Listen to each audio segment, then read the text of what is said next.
सर्व विद्यार्थी मित्रांना नमस्कार। आणि आत्ताच यूपीएससीची म्हणजे युनियन पब्लिक सर्व्हिस कमिशन केंद्रीय लोकसेवा आयोगाची तारीख नोटिफिकेशन आता जाहीर झालेलं आहे। यूपीएससी बिंग यूपीएससी 14 फेब्रुवारीला त्यांनी हे नोटिफिकेशन आउट केलेलं आहे। आजच्या व्हिडिओमध्ये आपण जाणून घेणार आहोत त्या नोटिफिकेशन बद्दल सर्व काही थोडेसे बदल त्या नोटिफिकेशन मध्ये केलेले आहेत, आपण ते सर्व समजून घेणार आहोत। सर्वप्रथम आपण बघणार आहोत की हे नोटिफिकेशन तुम्हाला कुठून डाउनलोड करायला मिळेल, त्याचबरोबर या सर्वात महत्त्वाची गोष्ट म्हणजे काय काय महत्त्वाच्या तारखा यात आहे ज्या आपल्याला लक्षात ठेवायला हव्या। त्याचबरोबर सगळ्या विद्यार्थ्यांचा एक महत्त्वाचा जिकरीचा प्रश्न असतो तो म्हणजे किती व्हॅकन्सी या जाहिरातीमध्ये आलेल्या आहेत ते सुद्धा आपण बघणार आहोत। त्याचबरोबर एज लिमिट, एलिजिबिलिटी, एक एक्झामिनेशन सेंटर बद्दल एक छोटंसं अपडेट त्या ठिकाणी आलेलं आहे त्याबद्दलही आपण बोलणार आहोत। फॉर्म कुठे भरायचा आणि कसा भरायचा याबद्दलही आपण जाणून घेणार आहोत। त्याचबरोबर ओटीआर म्हणजे नेमकं काय, ती प्रोफाईल अपडेट कशी करायची, ते भरायचं कसं आणि जर चुकलंच तर त्याचं अपडेशन कसं करायचं याबद्दलही आपण या व्हिडिओमध्ये जाणून घेणार आहोत। आणि सर्वात महत्त्वाचं यूपीएससीनी या नोटिफिकेशनमध्ये फॉर्म भरण्याच्या प्रक्रियेमध्ये फोटोबद्दल एक छोटासा अपडेट केलेला आहे, तो अपडेट सुद्धा आपण जाणून घेणार आहोत। आणि त्या संदर्भात आपल्याला विद्यार्थी म्हणून काय तयारी करावी लागणार आहे ते सुद्धा या व्हिडिओतून जाणून घेऊया। तर सर्व माझ्या सोबत आहेत, वही आपली कॉपी आपला पेन नीट ठेवा, आपण नोट्स घेऊयात आणि या व्हिडिओची सुरुवात करूयात। तर सर्वात प्रथम हे नोटिफिकेशन तुम्हाला कुठे डाउनलोड करायला मिळेल तर तुम्हाला माहिती आहे यूपीएससीची upsc.gov.in या वेबसाईटवरती आपण गेलात तर अशा प्रकारचं विंडो तिथे ओपन होतो आणि या विंडोमध्ये तुम्ही या डॉक्युमेंटवरती क्लिक केलं तर ते तुमच्याकडे डाउनलोड होतं। पण हे जर तुम्हाला अवघड वाटत असेल तर तुम्ही डायरेक्टच आमच्या टेलिग्राम चॅनल म्हणजे चाणक्य मंडल परिवारच्या टेलिग्राम चॅनलवर गेलात तर हे असं नोटिफिकेशन तिथे अपलोड केलेलं आहे, आपण तिथूनही ते नोटिफिकेशन बघू शकता। आजच्या व्हिडिओमध्ये मी तुम्हाला सर्व नोटिफिकेशन समजावून सांगणार आहे, पण तरीही सर्व विद्यार्थ्यांना आग्रह आहे की हे नोटिफिकेशन सर्व विद्यार्थ्यांनी मुळातून वाचावं। एक दोन गोष्टी काही राहत असतील तर त्या पण तुम्हाला समजतील आणि म्हणून आग्रह आहे की हे नोटिफिकेशन डाउनलोड करा, आयदर आमच्या टेलिग्राम चॅनलवरून किंवा आयदर upsc.gov.in या त्यांच्या ऑफिशियल संकेतस्थळ म्हणजे वेबसाईटवरून। यानंतर सर्वात महत्त्वाची गोष्ट मित्रांनो, या 3 डेट्स अत्यंत महत्त्वाच्या आहेत। सर्वात पहिली म्हणजे या फॉर्म फिलिंगची शेवटची तारीख काय, तर शेवटची तारीख आहे 5 मार्च। पण तुम्हा सर्वांना नम्र विनंती की शेवटच्या तारखेपर्यंत वाट बघू नका, त्याआधीच आपले सगळे डाउट्स जर क्लिअर झाले असतील तर त्याआधीच हा फॉर्म आपण भरून टाकणार आहोत। त्याचं कारण असं आहे मित्रांनो, कारण की first come first serve बेसिसवरती examination centre allot होतात आणि जर आपण लेट केला तर कदाचित आपल्याला हवं ते सेंटर मिळणार नाही। त्यामुळे 5 मार्च जरी तारीख असली तरी त्याआधीच सर्व फॉर्म भरून तयार ठेवा। त्यानंतर तो फॉर्म सबमिट केल्याच्या नंतर जर तुम्हाला तरीही ओटीआर म्हणजे वन टाइम रजिस्ट्रेशन फॉर्म मध्ये काही बदल करायचे असतील तर त्याच्यासाठी तुम्हाला आणखी 7 दिवस दिलेले आहेत, त्याची तारीख 12 मार्च पर्यंत आहे।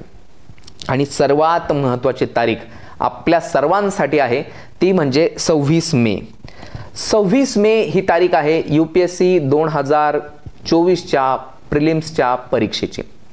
ही तारीख तुम्हा सर्वांना डोक्यात आता बसली पाहिजे, माहिती झाली पाहिजे आणि याच दिशेने आता आपला प्रयत्न असला पाहिजे। यासाठी भगवद्गीतेतील 2ऱ्या अध्यायातला एक 41वा श्लोक आहे, तो मला या ठिकाणी आठवतो, विद्यार्थी तुम्हाला सांगू इच्छितो।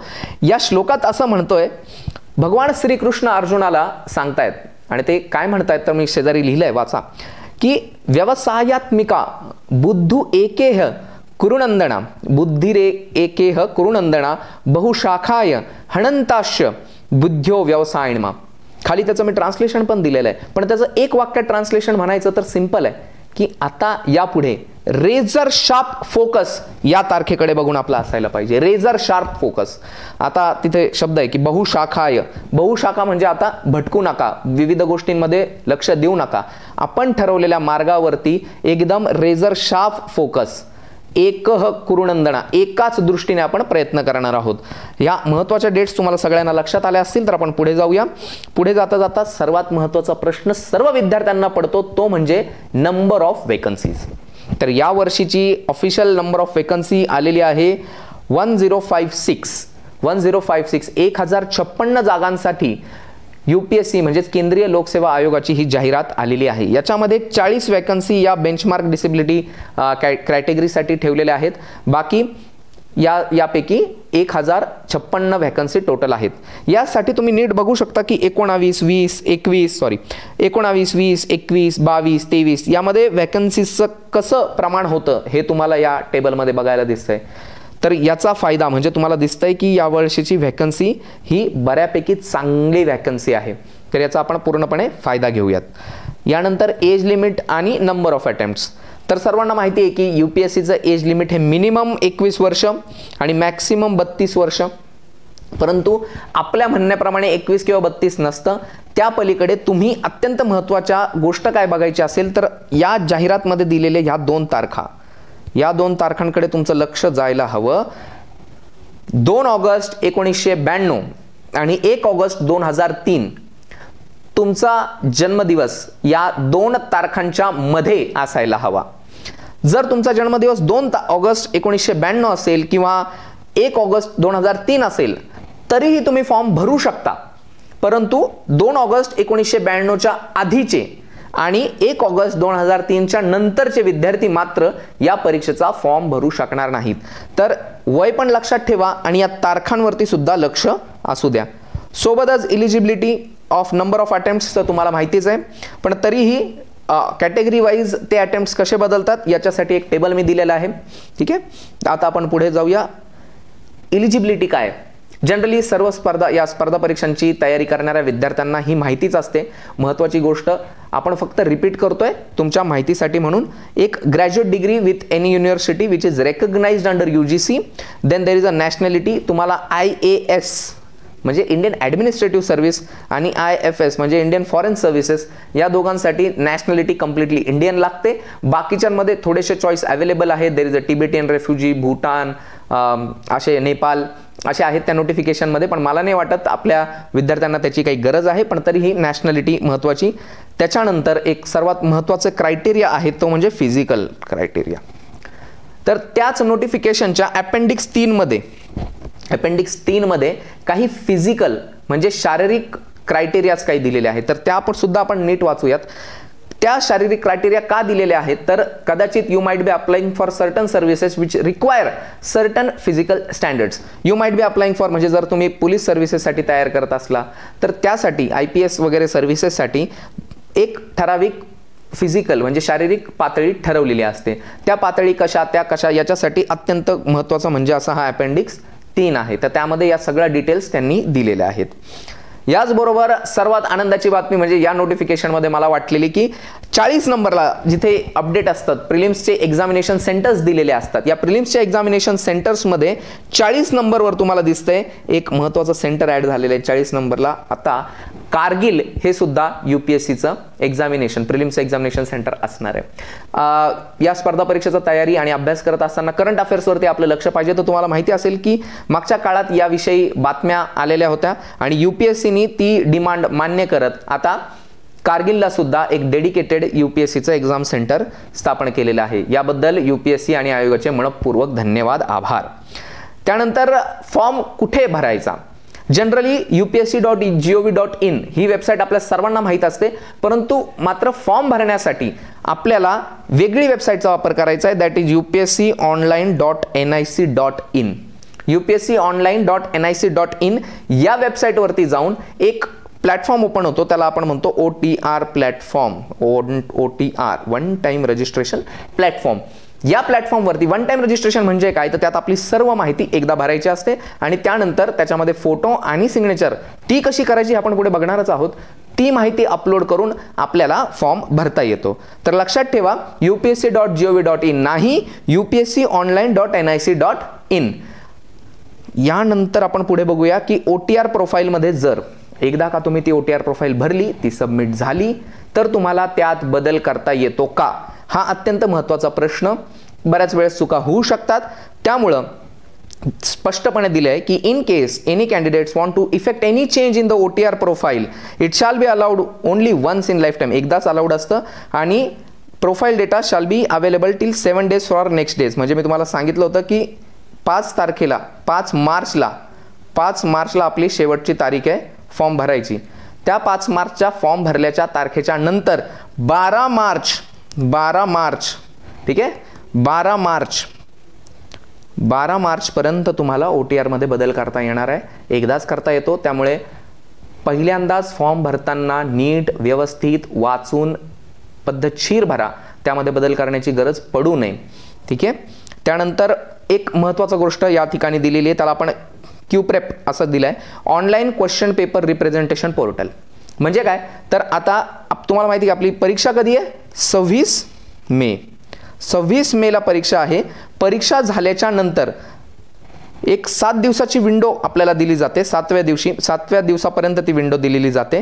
त्यामध्ये तुम्हाला प्रिलिम्समध्ये काही प्रश्नाबद्दल डाऊट असतील, रिप्रेझेंटेशन्स तुम्हाला सांगायचे असतील की हा प्रश्न चुकला आहे किंवा याच्या ऑप्शन्समध्ये तुम्हाला काही गडबड वाटते, तर अशा सगळ्या प्रकारचे रिप्रेझेंटेशन तुम्ही 7 दिवसांमध्ये, पुढच्या 7 दिवसांमध्ये तिथे सबमिट करू शकता. त्यासाठी ही website again that upsconline.nic.in miscellaneous क्यूप्रेप मध्ये तुम्ही ती देऊ शकता. ती घ्यायची का नाही हा पूर्णपणे आयोगाचा हक्क आहे, त्यांनी तो हक्क राखून ठेवलेला आहे. 7 दिवसाच्या नंतर मात्र कुठलीच रिक्वेस्ट एक्सेप्ट केली जाणार नाही. त्यानंतर फोटो आणि सिग्नेचर अत्यंत महत्त्वाचं आहे, लक्ष देऊन ऐका, कारण की UPSCने यामध्ये थोडासा बदल केलेला आहे. तर सर्वात प्रथम त्यांनी सांगितलंय की आपल्याला जो फोटो आहे तो आपण फॉर्म भरतो त्या दिवसापासून मागच्या 10 दिवसात काढलेला फोटो त्यांना हवा आहे. ठीक आहे, परत एकदा, आपण ज्या दिवशी फॉर्म भरणार आहोत त्या फॉर्म भरण्याच्या 10 दिवसा अलीकडे काढलेला फोटो आपल्याला अपलोड करायचा आहे. तो कसा अपलोड करायचा आहे, नुसता नाही तर त्या फोटोमध्ये ॲटलिस्ट 75% म्हणजे 3/4 3/4 भाग हा आपला चेहरा दिसला पाहिजे. त्यामध्ये जर आपण दाढी ठेवत असाल, मिशी ठेवत असाल किंवा चष्मा असेल, तर जसा फोटो तुम्ही त्या वेबसाईटवरती अपलोड करणार आहात, पुन्हा एकदा जसा फोटो म्हणजे तुम्ही दाढी ठेवून केला किंवा मिशी ठेवून केला किंवा चष्मा घालून फोटो काढला आणि तोच फोटो तुम्ही अपलोड केला, तर तुम्हाला प्रिलिम्सला, तुम्हाला मेन्सला आणि तुम्हाला इंटरव्ह्यूला जाताना मात्र त्याच वेशामध्ये, लुकमध्ये राहावं लागेल. तर याची अत्यंत नीट काळजी घ्या. बऱ्याच वेळेस आपण स्पर्धा परीक्षेचा अभ्यास करत असताना आपल्याला वाटतं की आत्ता नाही, पण आपण इंटरव्ह्यूला जाताना असा थोडासा लुक चेंज करून जाऊया. तर तसं करू नका. आपण आत्ता जो फोटो अपलोड करणार आहोत त्याच लुकमध्ये, त्याच वेशामध्ये तुम्हाला UPSCच्या इंटरव्ह्यूपर्यंत जायचं आहे. तर त्याची काळजी आपण सर्वांनी घ्यायची आहे. या पलीकडं त्याची साईज काय असली पाहिजे, तर 300 KB जास्त नकोय आणि 20 KBच्या कमी साईज नकोय. म्हणजे 20 KB ते 300 KB पर्यंत फोटोची आणि सिग्नेचरची साईन हवी आहे. तर तो फोटो अशा पद्धतीने काहीतरी असायला हवा. एक छोटासा उदाहरण मी दिलेलं आहे की आपलं त्याचबरोबर त्या फोटोच्या खाली नाव, आपलं जे काही नाव आहे ते नाव हवं आहे आणि त्याच नावाखाली तुमची डेट हवी आहे. ज्या डेटला आपण फॉर्म भरणार आहोत तो डेट, ज्या दिवशी तो फोटो काढलाय, ॲक्च्युली नॉट फॉर्म भरणार आहोत, ज्या दिवशी तो फोटो काढलाय त्या दिवशीची डेट आपण करा. घाबरू नका यासाठी, जर तुम्हाला आपल्याला, कारण की फिजिकल फोटो द्यायचा नाहीये, त्यामुळे जर तुम्हाला फोटोग्राफरकडे जाणं जमत नसेल तर आपण आपल्या फोनवरती सुद्धा चांगला फोटो काढू शकता. ठीक आहे, सगळ्यांकडे चांगला फोन असेलच, तर एक छोटासा फोटो काढून त्याच्यानंतर तुम्हाला मदत म्हणून मी इथं 2 वेबसाईट ॲड करतोय. passportmaker.ai नावाची ही वेबसाईट आहे, passportmaker.ai. आपला फोनमध्ये फोटो काढा, या पासपोर्ट मेकरमध्ये करा, त्याच्यामध्ये ती साईज असते, ऑलरेडी अपलोड साईड असते, त्या साईडमध्ये तो फोटो टाका. ठीक आहे, त्याच्यानंतर किंवा तुम्हाला बॅकग्राऊंड बदलायचं असेल, तुम्हाला बाकीच्या काही रिसाईज करायचं असेल, म्हणजे तुमचा फोटो मोठा झाला, कदाचित मोबाईलमध्ये जेव्हा आपण फोटो काढतो त्याची साईज वाढू शकते, तर तुम्हाला त्याची जर साईज कमी करायची असेल तर ImageWith नावाच्या सॉफ्टवेअरनी, ऑनलाईन सॉफ्टवेअर आहे, त्यामध्ये आपण साईजही कमी करू शकता. तर या सर्वांसाठी या दोन्ही लिंक्स मी डिस्क्रिप्शनमध्ये टाकून देईल. आणखी बऱ्याच लिंक्स आहेत, तर तुम्ही अशा कुठल्या तरी वेबसाईटचा वापर करून इझिली तो फोटो काढूही शकता. त्याच्यामध्ये हे जे नाव आणि नंबर टाकायची गोष्ट आहे, नाव आणि डेट टाकायची गोष्ट आहे, ते देखील आपण स्वतःहून एडिट करू शकता आणि अपलोड करू शकता. साईजला सुद्धा आपण मॅनेज करू शकता. तर या सर्वांचा जास्त विचार करू नका, पण या सर्व गोष्टी नीट लक्षात ठेवा की नाव हवंय, डेट हवी आहे, 3/4 भागामध्ये आपला फोटो म्हणजे चेहरा हवाय आणि जसा फोटो आपण अपलोड करणार आहोत तशाच फोटोमध्ये आपल्याला प्रिलिम्स, मेन्स आणि भविष्यात इंटरव्ह्यूला सुद्धा तशाच अवतारात जायचंय थोडक्यात. तर आपण आता यानंतर काही महत्त्वाचे प्रश्न असतात विद्यार्थ्यांचे, त्याबद्दल आपण बोलूयात की अटेम्प्ट कधी मोजला जातो. म्हणजे मी जर फॉर्म भरला तर माझा अटेम्प्ट मोजला जातो का. तर त्यासाठी एक सिंपल नियम आहे, आपण फॉर्म भरला तर अटेम्प्ट मोजला जात नाही, पण फॉर्म भरल्याच्या नंतर आपण प्रिलिम्सला जर गेले, प्रिलिमला ज्या दिवशी सकाळी पहिला पेपर असतो, दुपारी दुसरा पेपर असतो, पहिल्या पेपरला एक अटेंडन्स शीट येते. त्या अटेंडन्स शीटवरती ज्या वेळेस तुमची सही होते त्यावेळेस तुमची अटेंडन्स मार्क होते. जरुरी नाही की तुम्ही पहिल्या वेळेस म्हणजे सकाळच्या पेपरला आलात मात्र सकाळचा पेपर बरेच जण करतात, असं तुम्हालाही जाणवेल. पहिला पेपर देतात आणि दुसऱ्या पेपरला बरेच जण दिसतच नाहीत, अर्धा हॉल रिकामा होऊन जातो. तर तसं केलं, तुम्हाला वाटलं पहिला दिला दुसरा नाही दिला, तरीही अटेंडन्स म्हणजे अटेम्प्ट काउंट होत असतो. पुन्हा एकदा, आपण प्रिलिम्सला जर अपियर झालो, अटेंडन्सच्या शीटवरती सही केली, तो अटेम्प्ट तुमचा काउंट होणार आहे. काही डॉक्युमेंट्स लागतात का? या डॉक्युमेंट संदर्भात खूप क्वेरीज असतात विद्यार्थ्यांच्या, काही डॉक्युमेंट्स लागतात. तर तो फॉर्म भरायला अशा विशेष डॉक्युमेंटची किंवा गरज नाहीये, पण लक्षात घ्या फॉर्म भरत असताना OTR आपली जी प्रोफाईल बनणार आहे त्या OTR प्रोफाईलमध्ये एक आयडेंटिटी प्रूफ तुम्हाला अपलोड करावं लागतं. मग त्यामध्ये आधार असेल किंवा पॅन असेल, जनरली आधार किंवा पॅन या दोन प्रूफच अप्लाय करा, बाकीच्या असतात, पण तरीही माझं सजेशन असेल आयदर आधार और पॅन. ठीक आहे, आयदर आधार किंवा पॅन आपण अपलोड करू शकतो OTR प्रोफाईलमध्ये. त्याचबरोबर कॅटेगरीचे काही डॉक्युमेंट्स असतात, तर त्या संदर्भात नीट काळजीपूर्वक ते सर्व वाचा. जर EWS असेल तर EWS ते याच वर्षीचं लागतं. ठीक आहे, तर आपण जो फॉर्म भरतोय त्याच वर्षीसाठीचं EWS आपलं व्हॅलिड आहे का, त्याची व्हॅलिडिटी आहे का ते बघा. ते या सर्व छोट्या छोट्या गोष्टी आहेत त्या बघा. एकदा कॅटेगरी, आपण जी कॅटेगरी टाकू ती बदलता येत नाही, त्याबद्दल एक छोटासा नोटिफिकेशनमध्ये सुद्धा आहे की कॅटेगरी बदलायची प्रोसिजर काय. चेंज ऑफ कॅटेगरी मी खाली दिलंय. चेंज ऑफ कॅटेगरी की समजा मी फॉर्म भरताना अनरिझर्व्ड कॅन्डिडेट म्हणून भरला, पण नंतर मला OBC रिझर्वेशन घ्यायचं असेल किंवा SC ST साठी असलेलं रिझर्वेशन घ्यायचं असेल, तर तो कॅटेगरी चेंज करता येतो का? तर इट इज नॉट अलाउड. सरळ सरळ तो कॅटेगरी चेंज कुठल्याही लेवलवरती करता येत नाही. त्यामध्ये एक छोटासा भाग आहे की तो कधी करू शकतो, तर त्याचे खूप स्ट्रिंजंट नियम्स आहेत, त्यामध्ये पडूच नका. त्यापेक्षा आपण फॉर्म भरतानाच आपली योग्य ती कॅटेगरी योग्य त्या डॉक्युमेंट्सनीच फॉर्म भरूया. विड्रॉल ऑफ ॲप्लिकेशन, आपण फॉर्म भरला आणि उद्या विड्रॉ करू शकतो का? तर नाही. फॉर्म भरल्याच्या नंतर ॲप्लिकेशनचं विड्रॉल आपण करू शकत नाही.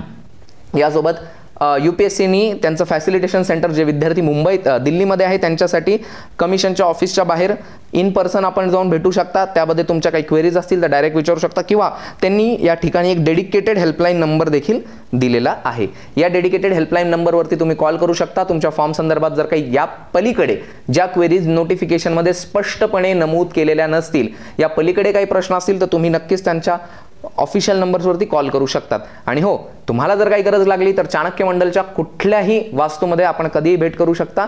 चाणक्य मंडलची पुण्यामध्ये सदाशिव पेठेत, वारजेत, मुंबईमध्ये सायन DS हायस्कूल शेजारी, त्याचबरोबर छत्रपती संभाजीनगर पैठण गेटला, या चारही वास्तूंमध्ये कधीही व्हिजिट करा. आमच्या तज्ज्ञ फॅकल्टी सर्वांनाच मार्गदर्शन करायला तिथं अवेलेबल असतील.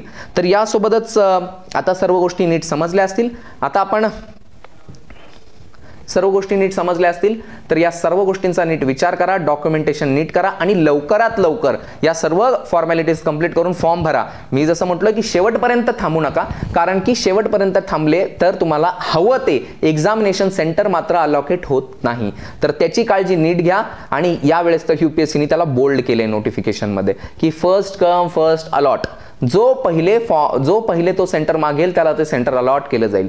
जनरली दिल्लीमध्ये असतात विद्यार्थी, पुण्यामध्ये असतात, मुंबईमध्ये असतात, तर हे जे मेजर सेंटर्स असतात ते लई लवकर फिल होतात, खूपच लवकर भरले जातात. तर त्यासाठी वेळेत आणि वेळेच्या आधी हा फॉर्म भरा. शेवटच्या काही तारखा पुन्हा एकदा लक्षात ठेवा. 5 तारीख फॉर्म भरायची शेवटची तारीख आहे. 26 मेला आपली प्रिलिम्सची परीक्षा आहे. आणि त्यासोबतच सर्व विद्यार्थ्यांना सर्व काळ सर्व शुभेच्छा. पुन्हा भेटूया. गुड डे आणि खूप खूप खूप शुभेच्छा. आता अभ्यासाला लागूयात. धन्यवाद.